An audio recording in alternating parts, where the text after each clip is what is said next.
성도 여러분 안녕히 주무셨습니까? 예. 오늘 함께 살펴볼 식물교훈의 내용은 부자와 나사로에 대한 이야기입니다.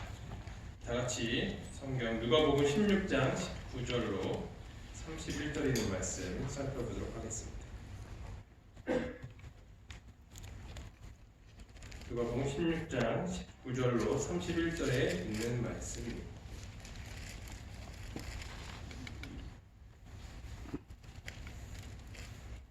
함께 읽어보도록 하겠습니다. 한 부자가 있어. 시작.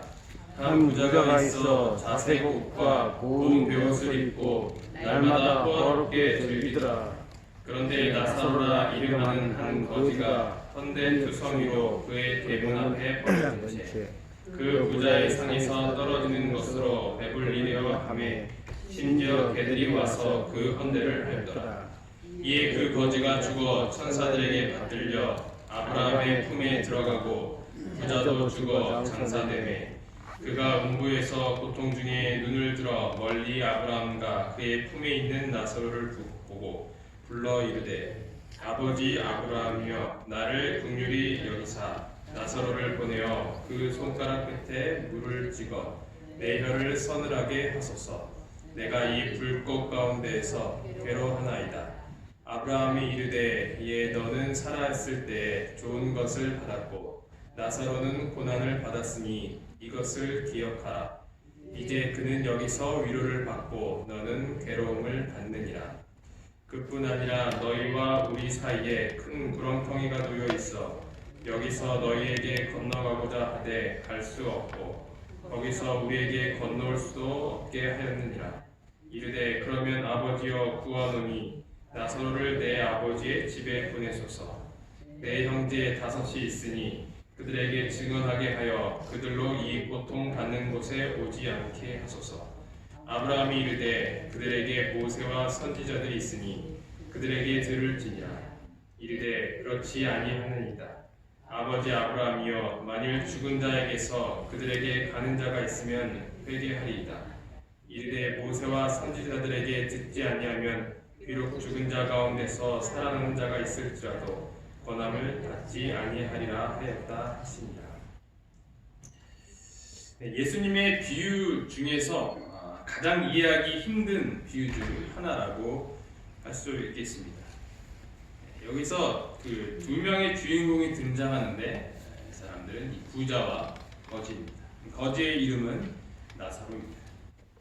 둘은 죽은 다음에 거지는 아브라함의 품에 들어가고 부자는 음부라는 곳에서 불꽃 가운데 괴로워하고 하는 그런 장면을 보게 되는 것입니다. 죽으면 바로 천국에 가거나 영원히 고통받는 지옥에 간다는 이야기로 우리가 오해할 수 있는 내용입니다. 왜냐하면 우리는 죽으면 땅속에 묻게 되고 잠이 들었다가 예수님께서 다시 오실 때 그때 부활하여 승천하는 것으로 우리가 성경을 그렇게 이해하고 있습니다. 그런데 여기서 나오는 이 비유에서는 이 부자와 거지가 죽어서 어떤 마치 사후세계가 있는 것처럼 이렇게 묘사되고 있기 때문입니다. 이 비유는 그리스도께서 유대인의 입장에 서서 말씀하셨다. 사람이 죽는 날로부터 부활할 때까지의 의식을 갖고 있다는 교리를 믿는 사람들이 그리스도의 말씀을 듣는 청중들 속에 많이 섞여 있었다. 구주께서는 그들의 생각을 잘 아시고 그 중요한 진리를 그들에게 가르쳐 주기 위하여 이 비유를 그들의 선입주견에 따라 구성하셨다. 그 당시에 일반적으로 떠돌던 이야기를 이용하셨다. 다시 이야기하면 죽은 이후에 부활할 때까지 어떤 의식을 갖고 있었다는 잘못된 믿음을 갖고 있던 유대인들이 있었다는 것이죠. 그래서 그들의 입장에 맞춰서 일반적으로 떠돌던 이야기를 가지고 비유를 말씀해 주셨다라는 것입니다. 이 비유에서 예수는 청중들의 마음에 심어주고자 하는 한 가지 중요한 교훈을 아주 분명하게 가르치기 위해 대중들의 신념을 사용한 것이다. 그래서 이것은 말 그대로 비유일 뿐 이것이 어떤 교리를 나타내는 것은 아니라는 것을 우리가 기억을 해야 한다는 것입니다. 예수님께서 천국과 지옥에 대한 어떤 성서적 교리를 심어 주시기 위한 것이 아니라 잘못된 것이긴 하지만 그들의 이해에 맞춰서 특별한 교훈을 주시기 위해서 비유를 드신 것이라는 내용입니다.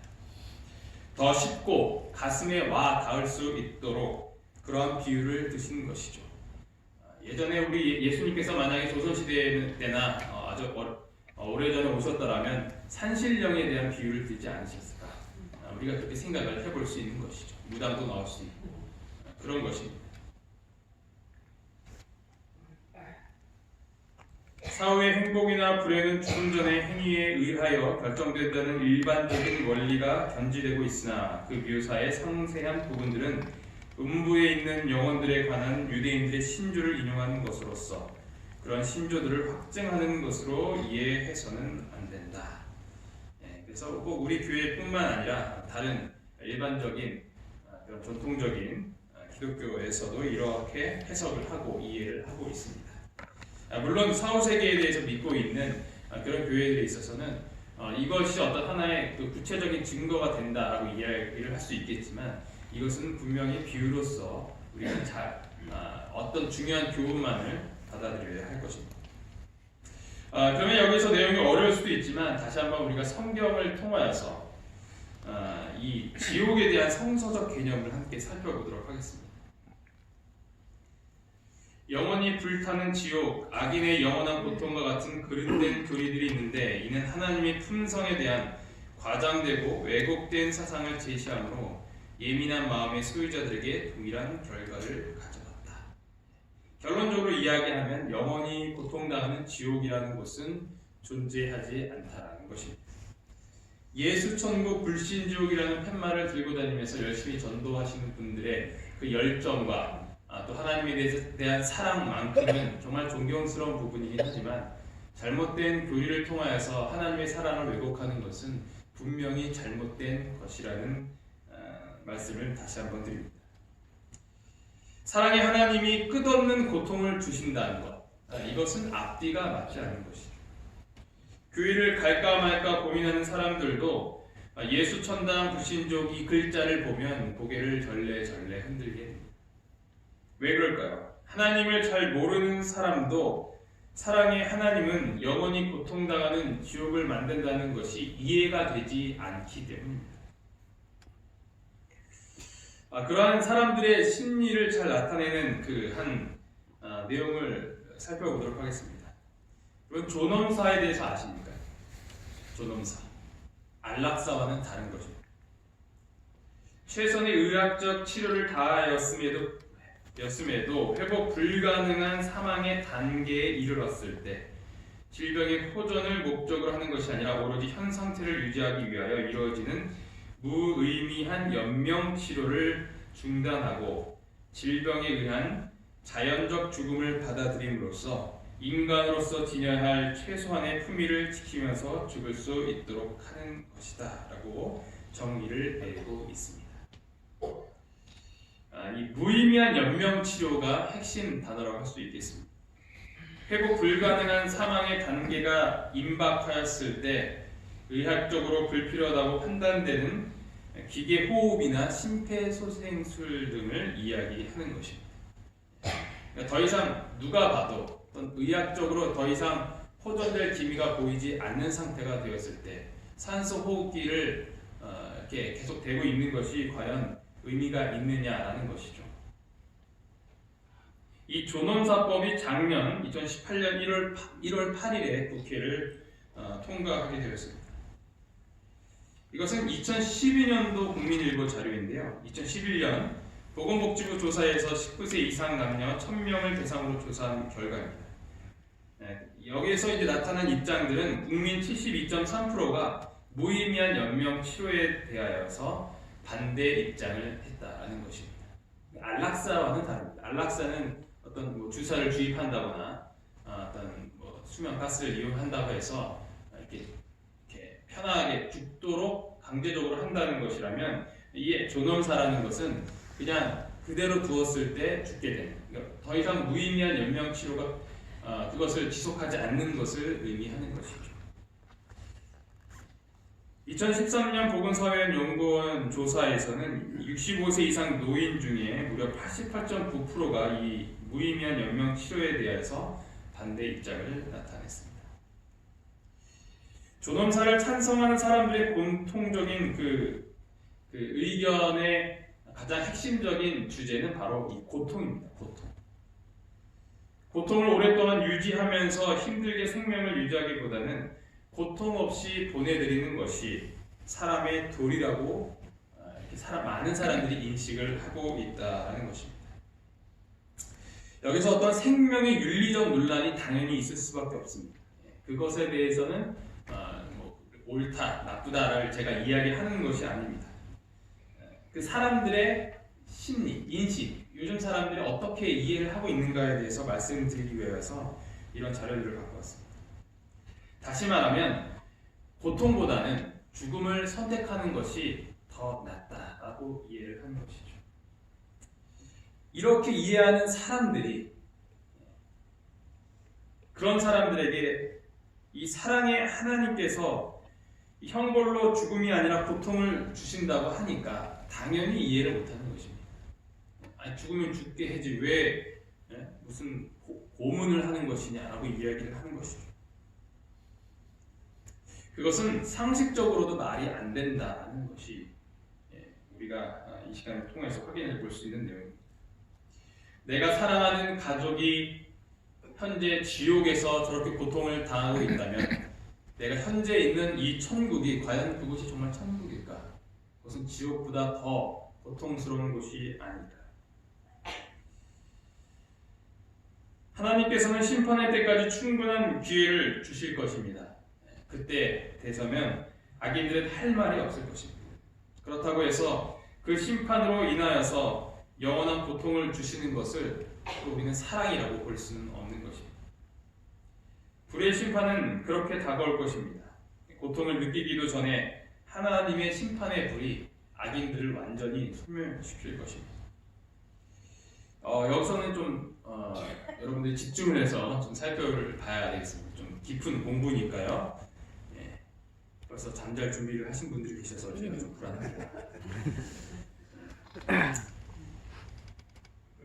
이 지옥으로 성경에서 번역된 단어는 크게 세 가지인데요. 스올, 하데스, 게헨나라는 이 단어입니다. 이 스올이라는 것은 히브리어, 하데스, 게헨나 이것은 헬라어입니다. 이 세 가지 단어입니다. 스올, 하데스, 게헨나인데요. 이 구약 성경에서는 이 수올이라고 번역되어 있는 이 단어가 주로 죽음 후에 들어가게 되는 무덤을 표현할 때 이 수올이라는 단어를 씁니다.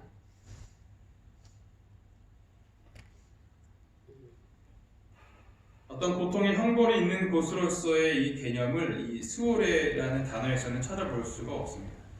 먼저 창세기 37장 35절에 보면 그의 모든 자녀가 위로하되 그가 그 위로를 받지 아니하여 이르되 내가 슬퍼하며 수올로 내려가. 여기는 이제 개역 개정에서 수올이라고 아예 표시를 해놨어요. 개역 한글판에서는 음부라고 했는데 여기에 대한 이제 이 수올이라는 단어를 번역하기가 좀 애매하니까 아예 수올이라는 단어로 지금은 쓰고 있습니다. 그만큼 오해를 불러일으킬 수 있는 단어라는 것이죠. 하지만 여기서 내용을 보면 그것이 분명히 무덤이라고 우리가 봐도 전혀 어색하지 않다는 것을 보게 됩니다. 시편에도 보면 사망 중에서 주를 기억하는 일이 없사오니 수올에서 주께 감사할 자 누구리까? 그 무덤으로 들어가게 되면 감사할 자가 당연히 없겠죠. 이것은 분명히 어떤 지옥을 이야기하는 것이 아님을 확인을 할 수 있습니다.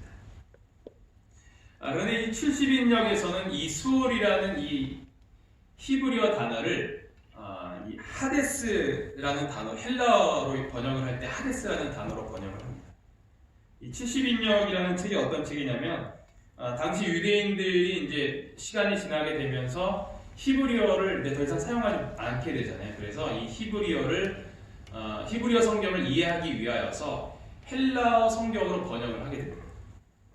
일단 72명의 유대인들이 헬라어로 번역을 하였다고 하여서 이것을 70인역이라고 합니다. 이 70인역 성경이 왜 중요하냐면, 그러니까 히브리어라는 단어는 더 이상 이제 사용을 하지 않으니까 그것이 정확히 무슨 뜻인지를 몰라요.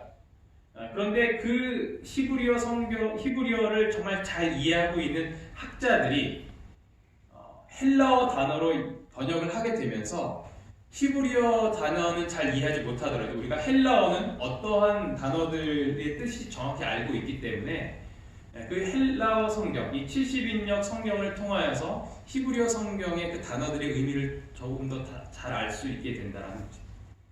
다시 이야기하면 그때 당시에 히브리어 성경을 잘 알고 있었던 이 학자들이 수올이라는 이 무덤이라는 이 수올이라는 단어를 헬라어 성경으로 번역할 때 무엇으로 했냐면 하데스라는 헬라어로 번역을 했다라는 것이죠. 이 하데스라는 이 헬라어가 신약에서는 어떻게 사용되어 있냐면 사도행전 2장 31절 보면 미리 본고로 그리스도의 부활을 말하되 그가 음부에 버림이 되지 않고 그의 육신이 썩음을 당하지 아니하시리라 하더니, 그리고 요한계시록에서도 보면 이제 세세토록 살아있어 사망과 음부의 열쇠를 가졌다. 그래서 이것은 다 무덤으로 해석을 할 수 있다라는 것이죠. 굳이 지옥으로 보겠다라고 이제 하시는 분들이 있어요. 그런 식으로 성경을 자꾸 보는 분들이 있어요. 그분들은 그렇게 보일 수도 있겠지만 여기서는 우리가 일반적으로 이해하는 무덤으로 볼 수 있다는 거죠. 그런데 우리가 이 지옥에 대해서 가장 큰 오해를 불러일으키는 단어가 스월 하데스가 있었는데 마지막 세 번째 단어 게헨나라는 단어예요. 게헨나. 이 게헨나라는 단어가 지옥으로서 표현되는 것 같이 보이는 그런 구절들이 상당히 있습니다. 마태복음 5장 22절 보면 나는 너에게 이르노니 형제에게 노하는 자마다 심판을 받게 되고 형제를 대하여 나가라 하는 자는 공회에 잡혀가게 되고 미련한 놈이라 하는 자는 지옥불에 들어가게 되리라. 여기 지옥불이 나오죠? 이 지옥불 영원한 고통을 당하는 지옥, 이런 예수님도 이렇게 표현하셨어요.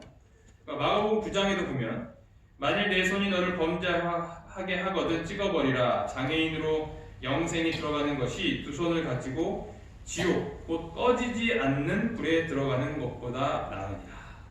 여기 또 나옵니다. 꺼지지 않는 불, 지옥불. 이것에 대한 오해를 우리가 그냥 읽기만 해도 충분히 우리가 그렇게 생각을 할 수 있다는 것이에요.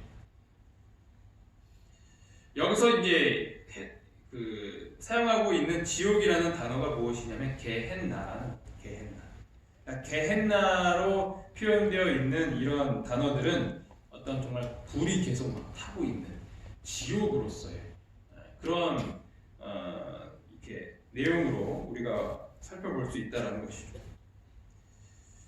이 게헨나라는 헬라어 단어는 히브리어 게힌놈이라는 단어에서 왔다고 합니다. 게힌놈. 다시 말하면 히브리어 이 게힌놈이라는 단어를 소리나는 대로 헬라어로 바꾼 거예요. 게헨나. 예를 들면 영어 커피로 이렇게 하는 거죠. 영어는 원래 이제 원형 문장이 커피를 영어로 하면 정확히 발음이 어떻게 되죠? 저렇게 됩니다. 다시 한번. 감사합니다. 저렇게 되는데 그것을 우리나라 단어로 번역하면 커피잖아요. 그렇죠? 마찬가지로 이 히브리어 게힌놈이라는 단어를 헬라어로 소리나는 대로 바꾸니까 게헨나가 된 거예요. 그런데 이 게힌놈이라는 것은 흰놈의 골짜기라는 뜻입니다. 흰놈의 골짜기. 흰놈의 골짜기에서 그렇게 죽임을 당할 것이다 라고 예수님께서 말씀하시는 거라고 보시면 돼요. 이 흰놈의 골짜기는 예루살렘의 남쪽에 있는 실제적으로 존재하였던 골짜기였어요. 이스라엘은 구약시대에 이 타락하는 때 아이들을 이 불사라는 이교의 의식을 어디서 했냐면 이 흰놈의 골짜기에 있었어요. 예레미야는 이들의 죄악을 경고하기 위하여서 이곳에서 이스라엘의 백성들의 시체가 쌓일 것이라고 예언하였습니다. 그러므로 보라, 다시는 이곳을 도벳이나 흰놈의 아들의 골짜기라 부르지 아니하고 오직 죽임의 골짜기라 부르는 날이 이를 것이라 여호와의 말이니라. 따라서 이 흰놈의 골짜기는 유대인들에게 있어서 어떤 심판의 장소, 형벌의 장소로 인식되었던 아주 무시무시한 곳이었던 곳입니다. 어떤 문헌에서는 그것이 실제로 쓰레기나 시체가 태워줌으로 인하여서 이 태워지는 그 불이 끊이지 않았다고 해요. 이 흰놈의 골짜기라는 곳이. 그래서 예수님께서는 마지막 심판의 때에 내리는 불을 이 게헨나의 불, 즉 흰놈의 골짜기의 불로 상징하고 계신 것입니다. 그러니까 그때 그 유대인들이 두려워하던 그 흰놈의 골짜기라는 그 개념을 예수님께서 갖고 오시면서 어떤 심판의 장소로서 묘사를 하셨다는 것이죠. 심판의 불을 강조하기 위하여서 예수님 당시에 그 이스라엘 실제적으로 존재하였던 이 게헨나라는 장소를 사용한 것입니다. 이 악인이 가게 될 게헨나라는 것이 심판 후에 따로 새롭게 등장하는 것이 아니라 유대인들이 이미 알고 있었던 그 장소를 예수님께서 묘사하셨던 것이죠. 지옥이라는 곳이 무섭게 다가오는 이유는 그곳에서 악인이 영원히 고통받게 될 것이라는 두려움 때문입니다. 그런데 그러기 위해서는 어떤 조건이 먼저 따라야 되냐면 악인이 영생해야 한다는 조건이 필요해요. 맞죠? 이 고통이 영원하기 위해서는 그 고통을 당하는 자가 영원히 살아야 돼요. 그러나 성경에서는 악인은 결코 영원히 살지 못한다라고 분명히 이야기를 하고 있습니다. 죄의 삭은 사망이라고 이야기를 하는 것이죠. 죄의 삭은 사망이지 지옥에서의 영생이 아니다. 만군의 여호와가 이르노라 보라 용광로 불같은 날이 이르리니 교만한 자와 악을 행하는 자는 다 지푸라기 같을 것이라. 그 이르는 날에 그들을 살라 그 뿌리와 가지를 남기지 아니할 것이다 라고 설명을 하고 있습니다. 그래서 악인이 영원히 영원한 고통을 당하게 되려면 영원한 생명을 갖고 있어야 되는데 그 악인 자체가 이 죄인은 결코 영원히 살 수 없는 존재라는 것입니다. 그런 성경에서는 분명히 어떤 그런 영원한 불, 영벌 이렇게 이야기를 하고 있어서 그 어떤 불이 정말 영원하다라고 하는데 그 영원한 불 가운데 있는 것이 고통스럽지 않겠냐라는 것이죠. 하지만 여기서 이야기하고 있는 그 영원이라는 것은 이렇게 이해를 해야 될 것입니다. 그 형벌의 과정이 영원한 것이 아니고 결과가 영원한 것을 의미한다. 그러니까 영원한 불이라고 했을 때 그 불에 타고 있는 악인들이 영원한 불에 멸망당한다라는 표현은 그들이 영원한 생명을 갖고 영원한 고통을 당하는 것이 아니라 그들의 끝이 영원하다는 거예요. 우리가 나중에 또 성경을 통해서 배우고 계시겠지만 우리가 악인이 죽게 되면 둘째 부활이 있어요. 그렇죠? 첫째 부활에는 의인이 부활하지만 둘째 부활은 악인이 부활합니다. 완전히 죽어버린 게 아니에요. 다시 누구나 다 부활을 하게 되는데 그 둘째 부활에서 이제 완전히 심판을 당하고 멸망하게 되면 더 이상 이제 또 뭐 세 번째 부활 이런 게 없다라는 것이죠. 그들의 그 소멸이 완전히 끝나버린다는 것이죠. 영원하다는 것이죠. 예를 들면 이 소돔과 고모라의 형벌을 확인을 해보면요, 그들이 영원한 불의 형벌을 받았다라고 표현을 하고 있습니다. 이 소돔과 고모라의 형벌의 과정이 영원한 것이라면 어떻게 해야 돼요? 지금도 타고 있어야 돼요.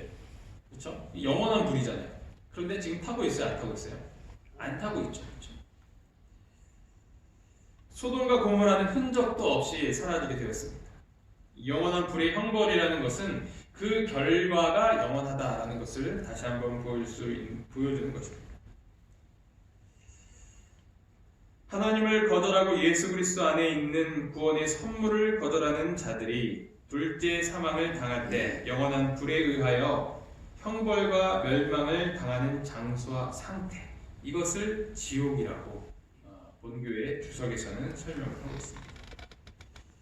따라서 오늘 비유 가운데 등장하는 부자와 나사로의 이야기의 배경은 실제로 존재하는 그것은 아니지만 그 당시 들었던 청중들의 이해를 돕기 위하여서 특별한 이야기로 예수님께서 비유를 드셨다라고 우리가 이해를 해야 될 것입니다. 따라서 이것이 어떤 하나의 우리가 교리로서 이해하는 것이 아니라 하나의 비유로서 우리가 살펴봐야 한다는 것입니다. 이제 본론으로 들어가겠습니다. 여기까지 해서 결론은 영원한 불이 있는, 고통이 있는 지옥이라는 것은 없다. 그래서 이 비유의 핵심 기별이 무엇이냐? 이렇게 이야기를 하고 있습니다. 그리스도께서는 부자와 나사로의 비유를 통해 사람들의 영원한 운명은 저희가 이 세상에서 어떻게 사느냐에 따라 결정된다는 것을 보여주는 것입니다. 부자는 충분히 이 나사로를 도우면서 살 수 있었지만 그렇게 하지 않았다는 것입니다. 그는 거지를 난폭하게 대우하지도 않았고 보기 싫다고 해서 그를 저리로 가라고 쫓아버리지도 않았다. 가련하고 보기 싫은 거지가 문에 앉았다가 들어오는 자기를 보고 위로를 받을 수 있다면 그는 그 거지가 거기에 있는 것을 기꺼이 허락해 주었다. 그러나 그는 고난 중에 있는 그 형제의 궁핍에 대해서 무관심했다. 부자라고 해서 정죄받는 것은 아닙니다. 욥은 엄청난 부자였지만 당대의 가장 경건한 자로서 하나님의 칭찬까지 받는 자였습니다. 부정한 수단으로 재물을 얻지 않았다면 부자가 되는 것은 죄가 아니다. 재물이 많기 때문에 부자가 정죄받는 것은 아니다. 그러나 그가 자기에게 맡겨진 재물을 이기적으로 사용하게 되면 정죄함을 받는다. 그래서 우리가 재물을 갖고 있을 때 거기에 대한 책임이 있더라고요. 그냥 돈이 많다고 해서 그것을 자기 마음대로 흥청망청 자기만을 위해서 살게 되면 다 심판받는 그 하나의 이유가 된다는 거죠. 그래서 제가 그게 싫어서 제가 재물을 안 모으고 있어요. 네, 그렇습니다. 그래서 이 비유는 단순히 어떤 부자만 경고하는 것이 아니죠. 그가 정죄받는 것이 하나님께서 맡겨주신 그 모든 것들을 자신의 이익만을 위해서 사용한 것에 대해서 그 이유 때문에 그가 그런 정죄를 받았다는 것입니다. 이 세상에서 나를 위하여서 살아갈 때, 나만을 위해서, 나만의 행복을 위해서 이기적인 삶을 살 때 우리도 마찬가지로 이 부자와 같은 그런 상황에 처할 수 있다라는 것입니다. 오늘날 이 세상에는 스스로 의롭다고 하는 계층에 속한 사람들이 있다. 그들은 폭식가도 아니며 술주정꾼도 아니다. 그들은 하나님을 믿지 않는 불신자들도 아니다. 그러나 그들은 저희 자신을 위해 살고 하나님을 위해 살기 원치를 않는다. 그들의 생각 속에 하나님이 계시지 아니하므로 저희는 불신자들로 간주된다. 신앙을 나를 위하여서 할 때가 종종 있습니다. 예수님이 마음에 계신 사람은 나를 위한 신앙이 아닌 남을 위한 신앙을 하게 되는 것이죠. 우리 에덴병원 교회에서는 남을 위한 신앙, 하나님을 위한 신앙을 하는 여러분이 가득하기를 간절히 바랍니다. 아멘. 따라해 주시면 감사하겠습니다. 신앙에서 남주자. 신앙에서 남주자. 나사로의 결말은 말 그대로 해피엔딩이었습니다. 그는 비록 이 세상에서 살면서 굶주리며 살았지만 아브라함의 품이라는 곳에 가서 살 수 있게 되었습니다.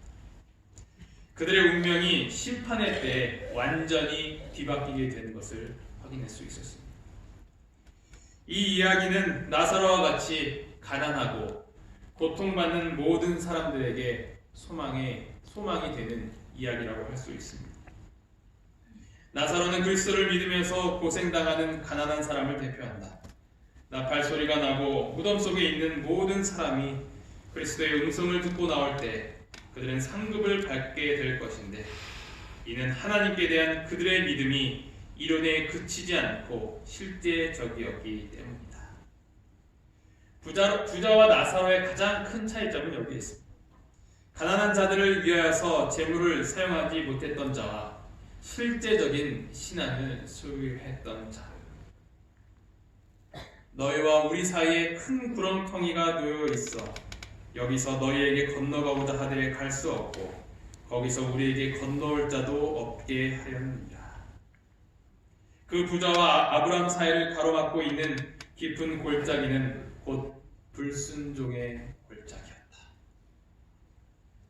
나사로의 신앙은 이론에 그치지 않고 실천할 수 있었던 실제적인 순종의 삶이었던 것입니다.